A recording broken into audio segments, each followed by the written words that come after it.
में जो भव्य स्मारक मंदिर बनना था उसकी जल्दबाजी में नींव रखी जा रही। सभी साथी ये जानते हैं कि दिल्ली के रविदास जी के मंदिर के टूटने के बाद जननायक जनता पार्टी ने ये वादा किया था और आज जो हमारा लास्ट बजट था उसमें इसकी घोषणा हुई और आज दूसरी बार उसका भूमि पूजन किया जा रहा है।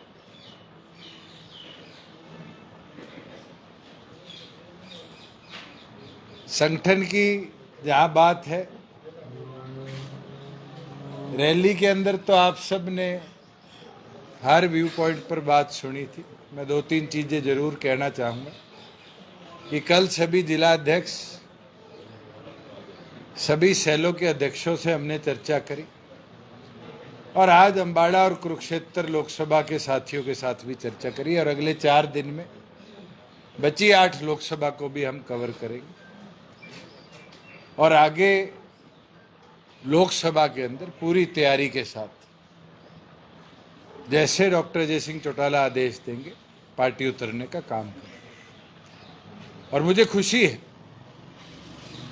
कि हर वर्कर के चेहरे पे वही जोश, वही रौनक है जो पार्टी फॉर्मेशन पे थी, विधानसभा चुनाव में थी या उसके बाद। और इनके सहयोग से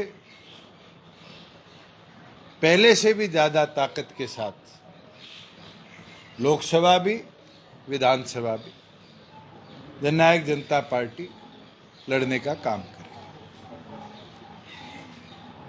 और मैं नई सरकार से ये आग्रह करता हूं कि एक विषय बड़ा महत्वपूर्ण है आज के दिन में। जो पिछले दिनों ओलावृष्टि हुई थी उसकी हमने गिरदावरी की एक्सटेंशन करी थी 15 तारीख। आज शाम को गिरदावरी की रिपोर्ट सारे जिलों से आ जाएगी। मेरा नए मुख्यमंत्री से ये आग्रह है, क्योंकि महकमे तो अभी तक किसी को दिए नहीं, तो सारे उन्हीं के पास है, कि इमीडिएटली जैसे हम करते थे गिरदावरी रिपोर्ट के अनुसार, इमीडिएटली कोड ऑफ कंडक्ट से पहले जितने हमारे फार्मर्स को क्षति हुई थी, क्षतिपूर्ति पोर्टल पर उनने रिपोर्टिंग करी थी, उनको मुआवजा अगले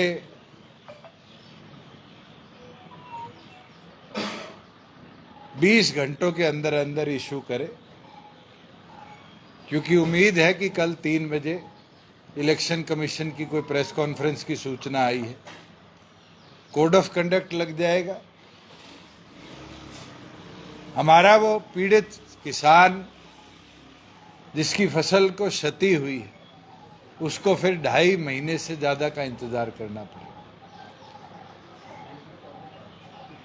मैं आज ये आग्रह करता हूं सरकार से कि वो तुरंत प्रभाव से जहां जहां ओलावृष्टि के और बारिश के करके फसल को नुकसान हुआ था, उन सभी फार्मर्स को कॉम्पनसेशन मुहैया कराने का काम करें। और ये भी आग्रह करूंगा जो हमने प्रोजेक्ट्स चलाए थे उनको भी गति के साथ आगे ले जाने का काम करें, उन पे बंदिशें डालने का काम नई सरकार ना करे। मैं तो रैली में बोल लिया, इससे ज्यादा मुझे नहीं लगता मेरे को जरूरत है बोलने की।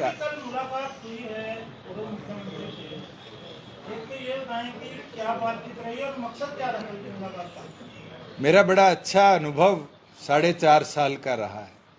हमने कोई इशू हो तो प्रदेश के हित के लिए फैसले लिए, कभी हमारी लड़ाई नहीं हुई। और आज वो भी उस पद पे नहीं है, मैं भी उस पद पे नहीं हूं। उम्र में भी वो मेरे से दुगने हैं, मैं 35 का हूं, वो 70 के हैं। और मेरे घर वालों ने इतने तो शिष्टाचार सिखाए हैं कि जब आपसी लड़ाई झगड़े ना हो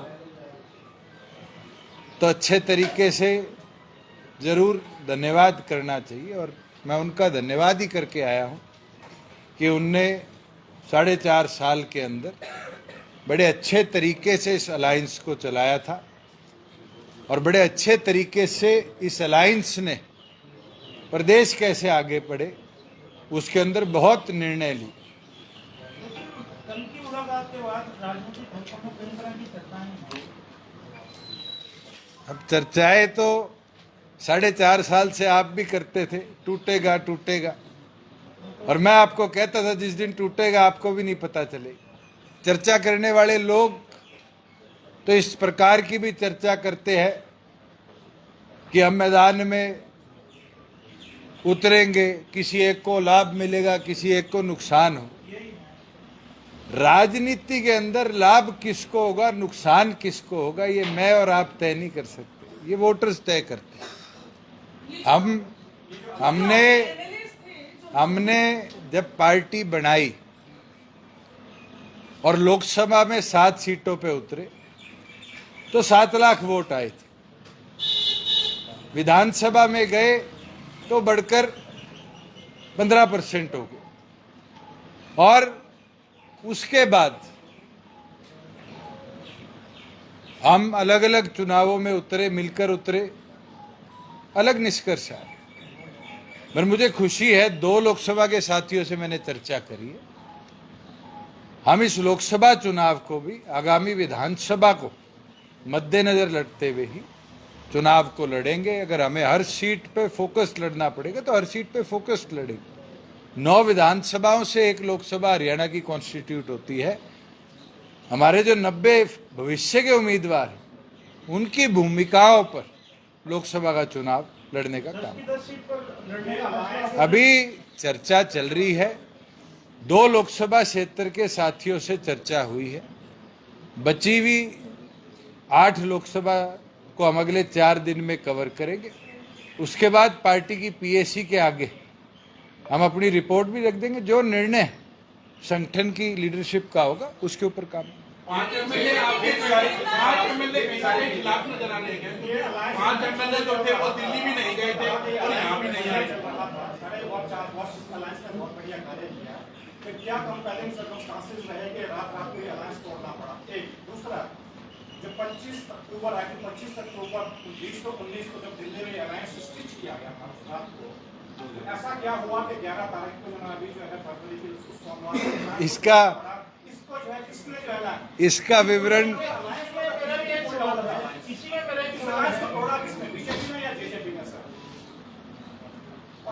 मैं आपको एक चीज बड़े अच्छे तरीके से कह सकता हूं कि हमने जो आखिरी एनडीए की हमारी चर्चा की मीटिंग हुई थी उसमें भी ये विषय रखा था कि 5100 रुपया पेंशन कर दो। आपके 10 सिटिंग एमपी हैं, हम 10 के 10 सीटों पर आपका साथ देने को तैयार। हमारा एक इशू पूरे घोषणा पत्र का जो हम पूरा नहीं कर पाए वो हमारी मांग थी, उसको हमने रखा। उस इशू के ऊपर विचार के लिए समय मांगा गया और सुबह मैंने तो इस्तीफा नहीं दिया, क्योंकि सीएम रिजाइन करते हैं तो पूरी कैबिनेट रिजाइन हो जाती। मुख्यमंत्री जी ने रिजाइन किया, बीजेपी की बैठक हुई, सरकार वो पहले भी अकेले बना सकते थे, अब भी बनाई है। उस समय उनको हमारा सहयोग चाहिए था, उनने लिया। आज उनको लगा कि हम अपने दम पर बना सकते हैं, उन्हें बना ली। मेरे पास जो सुविधाएं थी विद इन आवर्स मैंने भी सारी रिटर्न कर दी। मैंने तो चीफ सेक्रेटरी को भी लिख के भेज दिया कि ऑल्टरनेटिव अकोमोडेशन मेरे को दे दी जाए। आज के दिन चौधरी देवीलाल जी के जीवन से एक चीज सीखे, ये राजपाट किसी के बापोती नहीं, ये तो आते जाते की चीज है। मेहनत करेंगे, संघर्ष करेंगे तो और मजबूती के साथ हरियाणा प्रदेश के अंदर विधानसभा में भी सदस्य लेके आएंगे और लोकसभा के अंदर भी हरियाणा को गूंगा नहीं रहने देंगे। इस चुनावों के अंदर ऐसा नेतृत्व जरूर लोकसभा में जाएगा जो जैसे मैंने 5 साल सांसद के बतौर कमेरे की आवाज बनकर लड़ाई लड़ी थी, वो लड़ाई लड़ी। अब जब आप लोकसभा चुनाव में जाएंगे, क्या इन्हीं कामों के साथ जाएंगे या अपने अलग से बताएंगे कि हमने क्या किया है, हमारा क्या विजन है? आपने कहा 4 साल बड़े अच्छे रहे, मुझे लगता है अच्छे रहे हैं तो विजन तो बड़ा क्लियर था।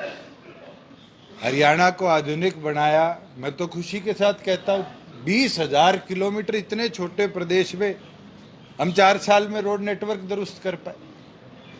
9,000 के टेंडर फ्लोटेड है। ये इसीलिए हो पाया, मेरा विजन अच्छा था। मतलब यही काम लेकर जाएंगे सर, जो आपने स्पीच जारी की थी, व्हिप जारी की थी आपने कि अनुपस्थित रहना, ये इस पे सवाल उठाए तो पहली बार पहली चीज तो मैं आपको बोलूं, क्योंकि पार्टी की बैठक थी। व्हिप 3 तरह का जारी हो सकता है, यस में वोट करे, नो में वोट करे, एब्सटेन करे। जब पार्टी को सूचना मिली उससे पहले सेशन की हमने पार्टी रैली तय कर रखी थी हिसार लोकसभा, तो हमने सबको कहा एब्सटेन करें। दूसरी चीज है, हमारे 10 के 10 मेंबर्स ने एब्सटेन किया। 5 लोग जो यहाँ मौजूद थे उनको जो कार्रवाई संगठनिक तौर पे होनी है वो सरदार निशांत सिंह जी करेंगे।